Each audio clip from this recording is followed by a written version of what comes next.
रागादिरोगान् सततानुसक्तान् शेषकाय प्रसूतान् शेषान् उत्सुक्य मोह रतिदान जगानाम यो पूर्व वैद्य नमस्तस्तु तस्मै। नमस्कार मित्रों, मैं वैद्य राजदीप वाढेर नागरादी चिकित्सक समूह वती आप सबका स्वागत करता हूं। और आज का हमारा जो विषय है वो रोगानुत्पादनीय पर ही हम आज उसका निरूपण देखेंगे। जो शेष वेग इसमें बाकी रहे उसके बारे में हम देखकर उसका संकलन हम देखेंगे।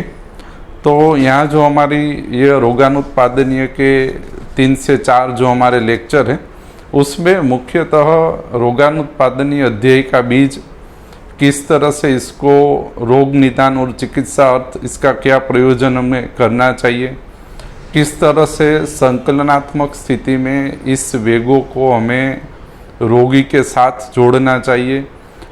हम जब रोग निदान के अंदर त्रिविध बोधीय संग्रह जब हम रोगी का बनाए तब यह वेग विनिग्रह का हमें त्रिविध बोधीय संग्रह में कौन कौन से अधिष्ठानों के साथ संकलित होगा इसका ज्ञान हमें मिले और संकलनात्मक स्थिति में यह हम वेगों को देख सके, इसका हमारा यह मुख्य उद्देश्य है, जिससे आपकी चिकित्सा सरल और सुगम हो और अधिष्ठान परक संप्राप्ति विघटन हुआ है या नहीं हुआ है, स्रोतस सापेक्ष कर्म अनुवर्तन से दोष भेद सापेक्ष कर्म अनुवर्तन से जुड़े या नहीं जुड़े हैं, उसकी परीक्षा हेतु आपको यह संकलन महत्तम उपयोगी होगा। तो हमारे जो वेग है उसमें अनुक्रम से उद्गार वेग, क्षुत वेग, तृषा वेग, क्षुधा वेग, निंद्रा वेग, जुम्बा, श्रमत श्वास, अश्रु, वमन और शुक्र, इतने वेग इसके अंदर बाकी है। इसके पहले जो हमने वेगों का संकलनात्मक स्थिति में अच्छा अध्ययन हमने देखा, तो उद्गार वेग जो है यह मुख्य रूप से प्राण उदान और समान वायु प्रकृति में विघात उत्पन्न होने पूर्वक उद्गार वेग विनिग्रह वात कला कलीय अध्यय अधिकार क्षेत्र में प्राण उदान और समान वायु प्रकृति में विघात उत्पन्न करने पूर्वक उद्गार वेग से आश्रित अधिष्ठानों को निरपेक्ष करके उसमें मलिनीकरण प्रक्रिया शुरू करके रोग उत्पादनीय स्थिति उत्पन्न करते हैं। यानी कि उदान, प्राण उदान और समान प्राकृत कर्म अनुवर्तन छोड़ दे तब उद्गार वेग विनिग्रह पूर्वक असंख्य रोग समूह जन्म हो सकते। इसमें लिखा है अरुचि कंप विबंध हृदयो रस आत्मान काश और हिका। अरुचि कंप विबंध हृदयो रस आत्मान काश और हिका, यह प्रधान रूप से रसवाही, प्राणवाही और अन्नवाही, यह 3 स्रोतों में उद्गार वेग प्राण उदान समान प्रकृति के विघात पूर्वक मलिनीकरण और रोगकरण प्रक्रिया अरुचि कंप विबंध हृदयो रस आत्मान काश और हिक्का पूर्वक रोगकरण प्रक्रिया उत्पन्न करते हैं। जैसे कि अरुचि रसवाही गत है, कंप प्राणवाही गत है, हृदयो रस प्राणवाही और रसवाही स्रोतोगत है, आत्मान प्राणवाही स्रोतसगत है, काश और हिक्का प्राणवाही स्रोतस के सापेक्ष कर्म अनुवर्तन टूटने पर उत्पन्न होने वाला रोगकरण प्रक्रिया है, उसमें हिक्कावत सारवार करें। यानी कि यदि उद्गार वेग विनिग्रह से प्राण उदान समान वायु प्रकृति के निरपेक्ष होने से यदि हिका आत्मान विबंध कंप अरुचि उत्पन्न हुए हो, तब हिकावत सारवार से इसको साध्य करें। हिकावत सारवार में क्या आता है? सर्वप्रथम लंघन करवाए। लंघन से क्या होगा, हमने लास्ट टाइम देखा था, कोष्ठ शुद्धि होगी। यानी कि प्राणवाही, अन्नवाही और उदकवाही स्रोतस और प्राकृत वात कर्म अनुवर्तन का सर्वप्रथम सापेक्षीकरण शुरू होगा। लंघन से क्या होता है? वात मूत्र पुरीषाणाम विसर्ग गात्र लाघवे हृदय उद्गार कंठास्य शुद्धि तंद्रा क्लमे गते आदि प्रक्रिया से प्राणन उदक और जो कोष्ठाश्रित वातपित्त कफ है उसका प्राकृत कर्म अनुवर्तन होना शुरू होता है। वमन विरेचन करवाए। लंघन पश्चात लंघन के अनुवर्तन में ही कोष्ठ शुद्धि में वमन विरेचन करवाए। उसके बाद स्नेह स्वेद वातघ्न चिकित्सा क्रम चलाए उद्गार वेग विनिग्रह में। धूमपान करके सिर जो इंद्रिय अधिष्ठान है उसको शुद्ध करे, क्योंकि यहाँ पे मलिनीकरण प्रक्रिया उद्गार वेग विनिग्रह में या रोगानुत्पादनीय में प्रधान रूप से मलिनीकरण प्रक्रिया शुरू होती है, बराबर। इसलिए धूमपान करवाए, दीवा स्वाप का युक्तिकृत उपयोग करें उद्गार वेग विनिग्रह में, और अग्नि कर्म का उपयोग करें। हमने लास्ट टाइम कहा था कि आप लिंग संग्रह को कोष्ठ आश्रित, शाखाश्रित और मर्मास्थि संधि आश्रित इस तरह से विभाजन करें, और जो भी चिकित्सा सूत्र बताए गए हैं उसमें मान लो लंघन कोष्ठ शुद्धि करता है, स्नेह स्वेद शाखागत शुद्धि और शाखा के सापेक्ष अनुवर्तन पे कार्य करता है।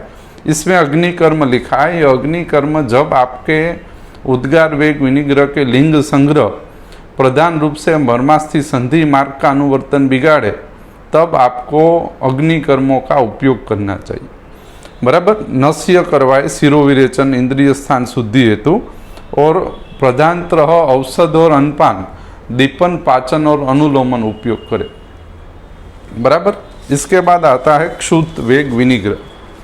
इसमें उदान और समान वायु प्रकृति विघात होती है।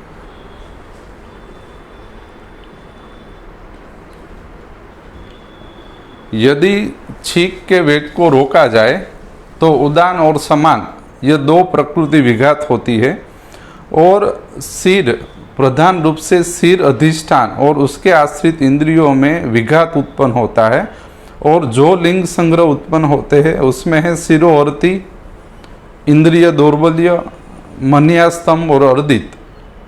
हमने लास्ट टाइम कहा था यहाँ पे जो इंद्रिय दौर्बल्य लिखा है यह सेंट्रल नर्वस सिस्टम की गंभीर व्याधि के अनुबंध में आता है। शिरोवर्ती भी गंभीर व्याधि के अनुवर्तन में यहाँ पे उत्पन्न होगा, क्योंकि इसमें इंद्रिय अधिष्ठान रहेगा। तो एकादश इंद्रिय और सिर के आश्रित शिरोवर्ती, इंद्रिय दौर्बल्य, मनियास्तंभ और अर्दित उत्पन्न होता है।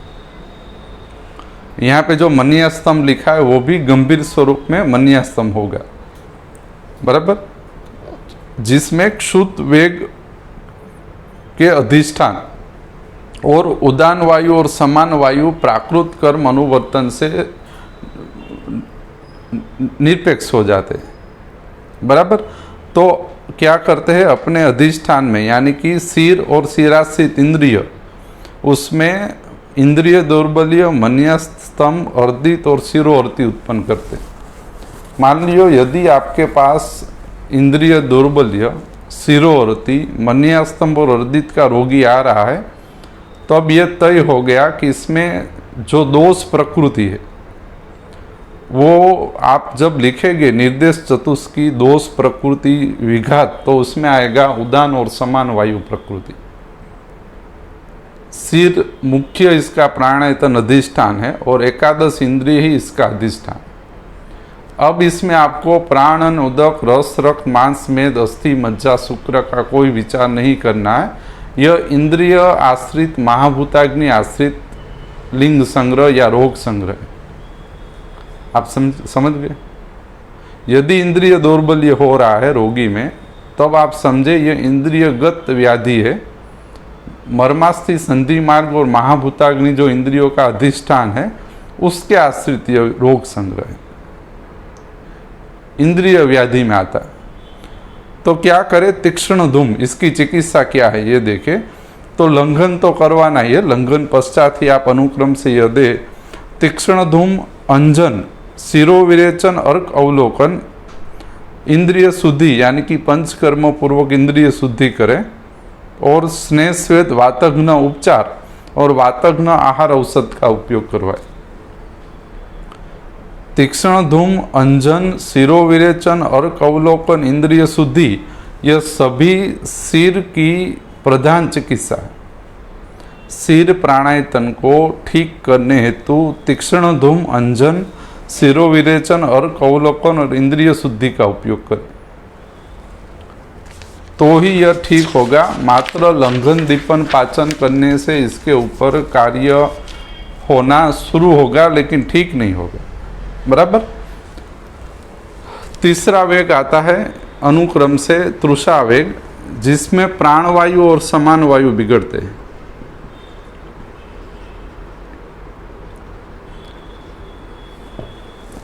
प्राणवायु और समान वायु यानी कि तृषा वेग क्रोध पूर्वक प्राण और समान दुष्ट होकर अपने आश्रित अधिष्ठान यानी कि उदक वर्गीय अधिष्ठानों में उदकवाही स्रोतस, रसोवाही स्रोतस,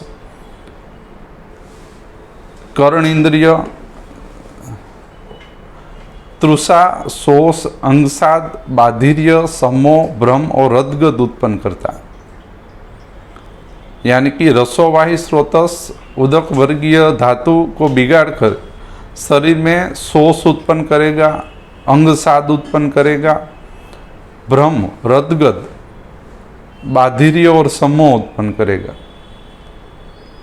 तृषारोध पूर्वक प्राण और समान दुष्ट होते हैं और इसमें प्रधान सह शीत सर्वो विधि उपचार वात पित्त सामक सर्व शीत उपचार करे। यदि तृषा वेग पूर्वक उत्पन्न हुआ हो सम्मोह, भ्रम, रद्गद, अंगसाद, बाधिर्य, तृषा और शोष, तो उसमें शीत उपचार ही कारगर होते। बराबर। तो शीत उपचार ही करे इसमें। इसके बाद आता है क्षुधा वेग चिकित्सा। तो तृषा और क्षुधा दोनों कोष्ठाश्रित वेग है। बराबर ना। इसमें भी प्राणवायु और समान वायु निरपेक्ष होते हैं। यानी कि क्षुधा वेग धारित करने से प्राणवायु और समान वायु प्राकृत कर्म अनुवर्तन छोड़ देते, और जैसे ही प्राण और समान प्राकृत कर्म अनुवर्तन को छोड़ेंगे तो प्राण और समान उसके आश्रित अधिष्ठानों को निरपेक्ष करना और मलिनीकरण करना शुरू कर देंगे। क्या होगा? अंगभंग, अरुचि, ग्लानि, कार्ष्य, शूल और भ्रम। यहाँ से अब क्या, ये जो रोगानुत्पादनीय में स्वश्रुत चतुष्क अंतर्गत जो निरूपण है, यहाँ से मलिनीकरण प्रक्रिया शुरू होती है। बराबर। और आगे जाके समूर्छना में परिवर्तित हो जाती।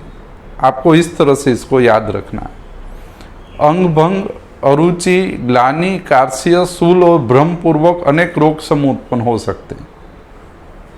प्राण और समान वायु अंगभंग, अरुचि, ग्लानि, कार्ष्य, शूल और भ्रम पूर्वक अनेक रोग समूह उत्पन्न कर सकते हैं। अब कई बार क्या होता है, हमने ये प्रत्यक्ष देखा है कि कोई विशेष व्याधि नहीं उत्पन्न होता, लेकिन यही एक लिंग स्थिर होके रोगी में दिखा जाता है। मान लो रोगी आ रहा है कि भाई उसको भ्रम, इसमें एक भ्रम लिखा है, तो कभी उसको 6-10 साल से भ्रम की स्थिति है, उसके रिपोर्ट सब नॉर्मल है, लेकिन भ्रम ठीक नहीं हो रहा है 10 साल से, 5 साल से। यानी कि एक निश्चित लिंग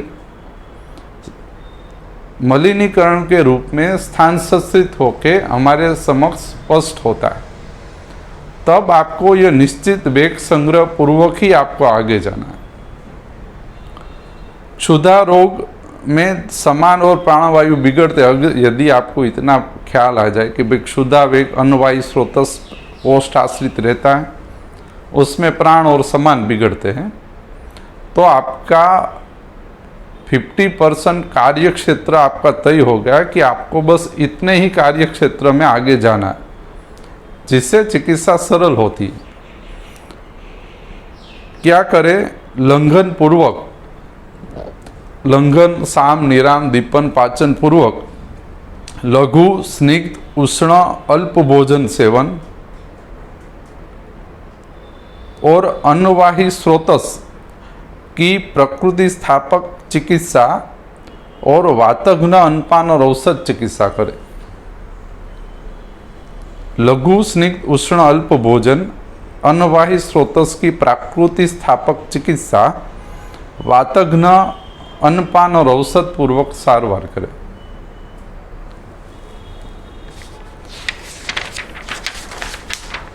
अब इसमें जो भ्रम लिखा है क्षुधावेग में, मान लो रोगी इसके आपका भ्रम क्षुधावेग पूर्वक लेकर आया है और उसमें वो धारित हो रहा है। मान लो किस तरह से आपका आदर्श 6-7 बजे आदर्श समय है शाम का हमको भूख लगने का, और आप 9 बजे 10 बजे खाना लेते हो, तो यह सहज रूप से आपने यह धारित कर लिया वेग। तो आपको यह जो इसमें लिंग लिखे अंग भंग, अरुचि, ग्लानि, यह सब उत्पन्न होने की महत्तम संभावना है, बराबर। तब आपको क्षुधावेग मुजब सारवार करनी चाहिए। अब आता है निंद्रावेग। निंद्रावेग हमारे शरीर में व्यान और प्राणवायु आश्रित रहता है, यानी कि प्राणवायु और व्यान वायु, ये 2 वायु हमारे शरीर में निंद्रा वेग को धारित करते हैं। यदि निंद्रा वेग धारित हो जाए तो व्यान और प्राण बिगड़ के मोह, आलस्य, जृंभिका, अंगमर्द और अक्षी गौरव और मूर्ध गौरव इतना उत्पन्न करते। मोह, आलस्य, जृंभिका, अंगमर्द, अक्षी गौरव और मूर्ध गौरव। इसमें क्या है? मोह जो इंद्रिय आश्रित है, आलस्य शाखाश्रित है, अंगमर्द शाखाश्रित है, और अक्षी गौरव और शिरो गौरव शिर आश्रित है। यानी कि निंद्रा वेग धारित के जो भी लिंग संग्रह है उसको कोष्ठ, शाखा और इंद्रिय यानी मर्मास्थि संधि आश्रित विभाजित करके इसकी सारवार करे। निंद्रा रोध पूर्वक प्राण, व्यान और इसमें समान भी बिगड़ता है, अपने आश्रित अधिष्ठान यानी कोष, शाखा, मर्मास्थि संधि को बिगाड़ के रोग, असंख्य रोग समूह उत्पन्न कर सकते हैं। क्या करे? इसमें सुख रूप निंद्रा सेवन करे, बराबर। एक ही इसकी मुख्य सारवार निंद्रा सेवन है, यानी निंद्रा चालू करवाए इसको। जृंभा वेग, जिसमें उदान और समान वायु बिगड़ता है, जृंभा वेग में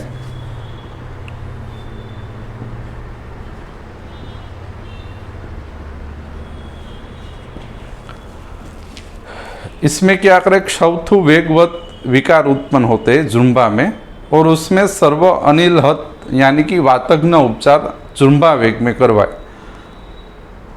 उदान समान और जृंभा वेग में क्षौथुवत विकार और उसकी सारवार सर्वे वातघ्न उपचार।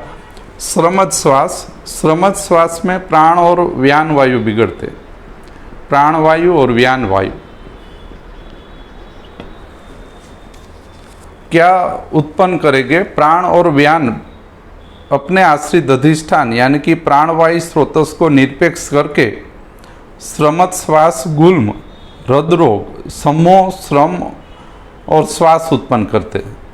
गुल्म, हृदरोग, सम्मोह, श्वास और श्रम इतने लिंग उत्पन्न करते हैं जो सभी प्राणवायु स्रोतस आश्रित है। उसमें क्या करे? सर्वप्रथम विश्राम और सर्व वातघ्न उपचार इसकी प्रधान चिकित्सा। विश्राम एक चिकित्सा के रूप में इसको व्याख्यात किया गया है श्रमत श्वास में। यदि प्राणवायु और व्यान वायु बिगड़ते हैं साथ में तो विश्राम करवाए। गुल्म, हृदरोग, श्रम और श्वास में विश्राम को प्राधान्य दे। आप समझे? मान लो गुल्म का रोगी आ रहा है, हृदरोग का रोगी आ रहा है, सम्मोह का रोगी आ रहा है आपके पास, तो उसको विश्राम करवाए। विश्राम से ये जल्द ठीक होगा।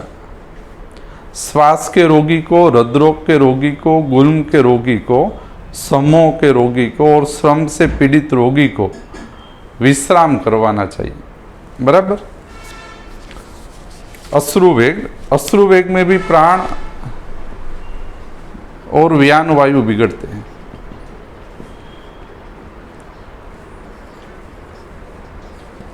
क्या होगा? अश्रुवेग से पीनस, अक्षिरोग, शिरोरोग, हृद पीड़ा, मन्यास्तम, अरुचि, भ्रम और गुल्म उत्पन्न होता है। अश्रुवेग से प्राण और व्यान बिगड़ के पीनस, अक्षिरोग, शिरोरोग, हृद पीड़ा, मन्यास्तम, अरुचि, भ्रम और गुल्म उत्पन्न होता है। क्या करे, नासा इंद्रिय, अक्षी इंद्रिय, शिरो इंद्रिय अधिष्ठान, हृद स्थान, रसवाही स्रोत और प्राणवाही स्रोत इसके प्रधान अधिष्ठान है। अश्रुवेग विनिग्रह के प्राणवाही, रसवाही, शिर इंद्रिय, अक्षी इंद्रिय और नासा इंद्रिय इसके प्रधान अधिष्ठान। अश्रुवेग विनिग्रह से मान लो अश्रुवेग से यह रोग उत्पन्न हुआ, ऐसे कई रोगी कि अश्रुवेग विनिग्रह से रक्त पीड़ा अब ठीक नहीं हो रही। मान लो 6 महीने पहले अश्रुवेग विनिग्रह हुआ है, बाद में रक्त पीड़ा ठीक नहीं हो रही या अरुचि ठीक नहीं हो रही, भ्रम लागू हो गया हो, पीनस रहता हो या अक्षी रोग और शिरो रोग लागू हो गया हो रोगी को, ऐसे काफ़ी रोगी है जिसमें व्यान और प्राण बिगड़ते हैं। क्या करना चाहिए? सर्वे वातघ्न उपचार जो इसकी प्रधान चिकित्सा है, स्वप्न मध्य प्रिय कथा का उपयोग करें। यह एक ही इसकी प्रधान सारवार, बराबर। वमन वेग, समान और उदान वायु इसमें बिगड़ते हैं। वमन वेग में समान वायु और उदान वायु।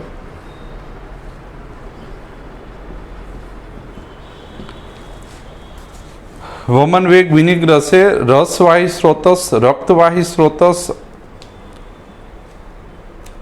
अन्नवाही स्रोतस यानी अन्न, रस, रक्त, स्वेदवाही जो एक दूसरे के साथ संकलित है, इतने अधिष्ठान समान और उदान पूर्वक विकृत होते हैं। क्या होता है? विसर्ग, कोठ, कुष्ठ, अक्षिकंडु, पांडु, आमई, ज्वर, हल्लास, व्यंग, स्वैथु, इतना लिंग संग्रह वमन वेग विनिग्रह से उत्पन्न होता है। क्या करे? गंडूस करवाए, धूम, आना, व्यायाम, वृक्ष भोजन, अस्त्र श्रावण, विरेचन, सक्षार लवण अभ्यंग इसका उपयोग करवाए। गंडूस, धूम, आना, गंडूस, धूम, व्यायाम, वृक्ष भोज, अस्त्र श्रावण, विरेचन, क्षार लवण अभ्यंग का उपयोग करें। तो आपको क्या करना है? संकलन स्थिति का अभ्यास और किस तरह से हमने लिंग संग्रह को अधिष्ठान के साथ जोड़ा है, इसका आपको अभ्यास करना चाहिए। शुक्र वेग में समान और अपान बिगड़ते।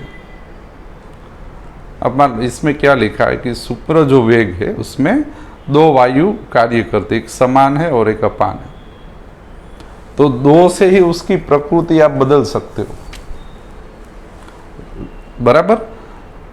एक समान से और एक अपान से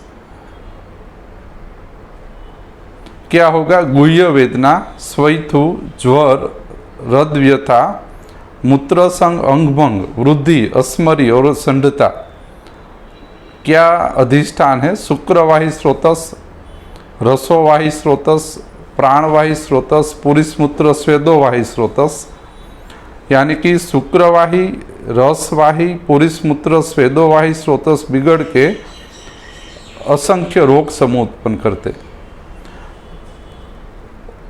और अब इसमें मान लो समान है, तो समान क्या करेगा? कोष्ठाश्रित अधिष्ठानों को बिगाड़ने का काम करेगा।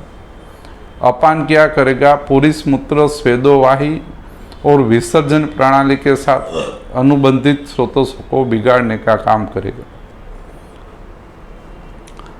क्या करना चाहिए? ताम्रचूड, सुरा, साली, बस्ती, अभ्यंग, अवगाहन, बस्ती शुद्धिकर, क्षीर प्रयोग और प्रिया आदि का उपयोग करें।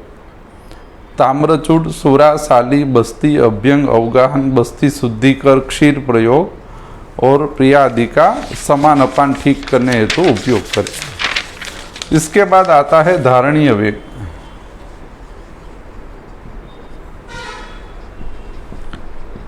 अब जिसमें भी समान वायु लिखा है उसमें आपको ये समझ ले कि यह जो वेग है उसमें कोष्ठ का इन्वॉल्वमेंट इसके अंदर रहता है।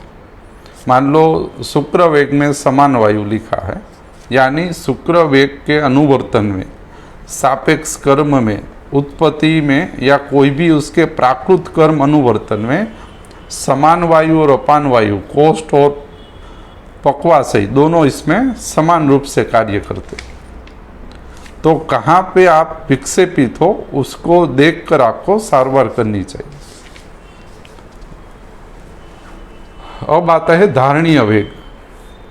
धारणीय वेग में क्या लिखा है? चिंता, भय, काम, क्रोध, शोक आदि को उत्पन्न होने से धारित करे।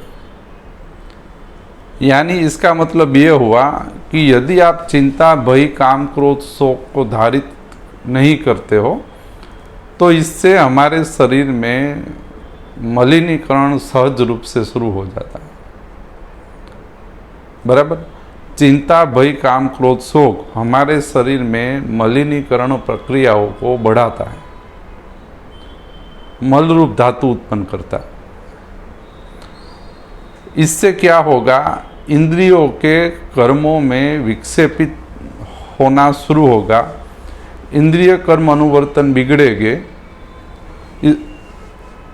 जो चिंता, भय, काम, क्रोध, शोक धारणीय वेग है, इससे इंद्रिय कर्म बिगड़ते हैं, यानी कि बाह्य हमारे जो कर्म है वो बिगड़ जाते हैं। जो इंद्रियो कर्मणीय में लिखा है वो क्या होगा? इससे आगंतुक विकार जन्म होगी।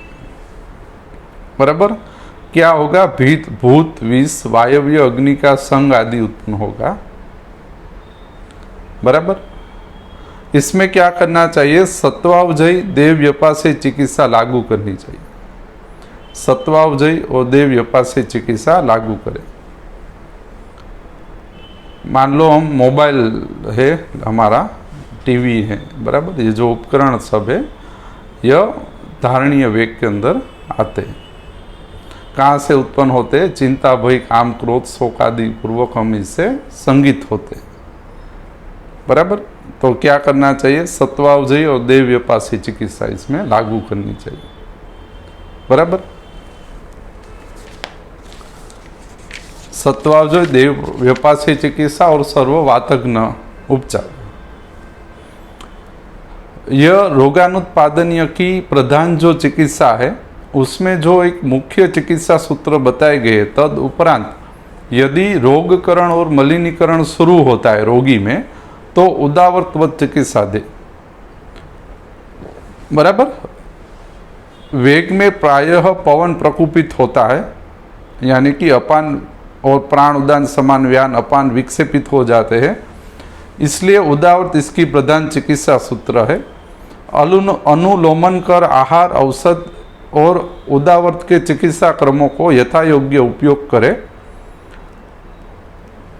रोगानुत्पादनीय, नववेगान धारणीय और धारणीय वेगों की असर हमारे शरीर में ना हो, इसलिए हमें क्या करना चाहिए? पहले तो वेगों को ना रोके, लेकिन मान लो शक्य नहीं हो रहा है तो क्या करें? यथा काले शोधन करें। रोगी को या स्वस्थ को यथा काले शोधन देते रहे। बराबर? ऋतु अनुसार शोधन करवाए। यथा काले शोधन करने से धारणीय और अधारणीय वेगों से संचित मलों का निष्कासन हो जाता है। तो क्या होता है? रोगकरण प्रक्रिया टूट जाती।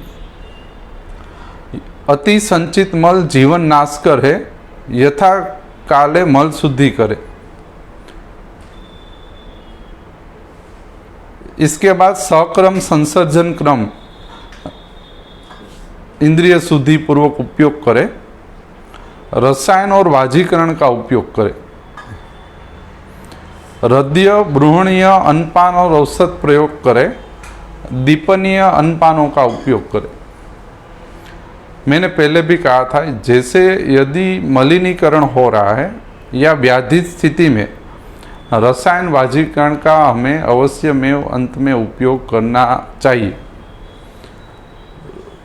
विकार में और रोग में इतनी आवश्यकता नहीं रहती, लेकिन यदि मलिनीकरण व्याधित स्थिति में चिकित्सित स्थान में, जहाँ पे रसायन वाजीकरण का चिकित्सित स्थान के पहले ही अध्याय से निरूपण शुरू हो जाता है, वहाँ पे प्रकृति स्थापन हेतु अंत में आपको रसायन वाजीकरण औषध आहार उपयोग करवाना चाहिए।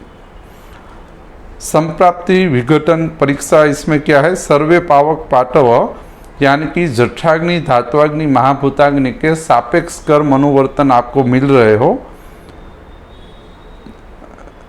वर्ण, इंद्रिय वैमल्य, वृष्ता और दीर्घायुष्य, और धी यानी कि धारण शक्ति। तो इसका यह एक दूसरा इसमें संकलन निकल आता है कि रोगानुत्पादनीय न वेगान धारणीय के धारणीय और अधारणीय वेग रोगी में बिगड़े है या नहीं बिगड़े, इसका प्रधान केंद्रित परीक्षा में क्या होगा, अग्नि कर्म अनुवर्तन बिगड़ जाएगा। पेशेंट रोगी के अंदर धी यानी धारण शक्ति, धैर्य का विलोप होगा, वर्ण हानि होगी। यदि वेग पूर्वक मलिनीकरण हुआ है तो आपको क्या क्या देखना चाहिए, धैर्यता की हानि, वर्ण हानि, इंद्रियों में वैमल्य, इंद्रियों में मलिनीकरण का दिखना, अवृष्ता और आयुष्य हास, यह सभी लिंग आपको एक लाइन में दिखे तो समझो कि इसमें रोगानुत्पादनीयवत आपको आगे बढ़ना। अग्नि कर्म हानि, धैर्य हानि, वर्ण हानि, इंद्रिय वैमल्य, अवृष्ता और आयुष्य हास यदि आपको दिख रहा है तो आपको रोगानुत्पादनीय, रोगकरण, मलिनीकरण, संशोधन न्याय, इंद्रिय शुद्धि, उद्धावर चिकित्सा, इसके ऊपर आगे बढ़ना चाहिए। ये इसका बीज है, तो इसके ऊपर आप सोच के आगे बढ़े जिससे आपको निदान चिकित्सा में सरलता हो। इसमें लिखा है कि हमारे सुरानी साहिब की जो केस पेपर फाइल थी उसके ऊपर साहिब ने ये लिखा था कि भाई नरो हिताहार विहार सेवी समीक्षकारी, यानी कि जो हित रूप आहार और विहार का सेवन करता है, समीक्षाकारी यानी समीक्षा करके जो आगे बढ़ता है सबकी चीज को, विषय तक विषयों को छोड़ विषयों का संयुक्त उपयोग करता है, दाता